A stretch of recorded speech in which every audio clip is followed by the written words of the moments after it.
Hello friends, welcome to FC channel. இன்றைக்கி என்ன பார்க்க போகிறோம்னா, ராகி மாவுலேருந்து கிறிஸ்பியான தோசை தான் செய்ய போகிறோம். ஸோ அதுக்கு நான் மெஷரிங் கப்பில் வந்து 2 கப் அளவு ராகி மாவு, தேவையான அளவு உப்பு, 1 டீஸ்பூன் அளவு சீரகம், கொஞ்சமாக தண்ணி விட்டு நல்லா மிக்ஸ் பண்ணிக்கிறேன்.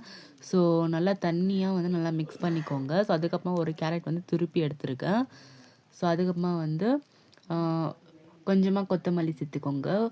ஒரு வெங்காயம் மீடியம் சைஸு பொடிசாக கட் பண்ணி வச்சுருக்கேன். ஒரு பச்சை மிளகாய், கொஞ்சமாக கருவேப்பிலை சேர்த்து நல்லா மிக்ஸ் பண்ணிக்கோங்க. ஸோ இப்போவும் சொல்கிறேன், மாவு வந்து நல்லா தண்ணியாக இருக்கணும். ஸோ எவ்வளோ தண்ணியாக இருக்கோ அவ்வளோ கிறிஸ்பியான தோசை வரும். இப்போ வந்து தோசைக்கல் சூடானதும் இந்த மாதிரி கொஞ்சமாக ஹைட்டில் இருந்து இந்த மாதிரி போடுங்க. அப்போ தான் வந்து கிறிஸ்பியான தோசை நமக்கு வரும். ஸோ இப்போது கொஞ்சமாக ஆயில் விட்டுக்கோங்க. ஸோ இப்போ திருப்பி போட்டுடலாம். ஸோ நல்லா வெந்துருச்சு. ஸோ அவ்வளோதான், நம்மளோட கிறிஸ்பியான தோசை ரெடி ஆகிடுச்சு. இதை கூட கார சட்னி வச்சு சாப்பிடுங்க, சூப்பராக இருக்கும். ரெசிபி பிடிச்சிருந்தா சப்ஸ்கிரைப் பண்ணுங்கள். Bye friends.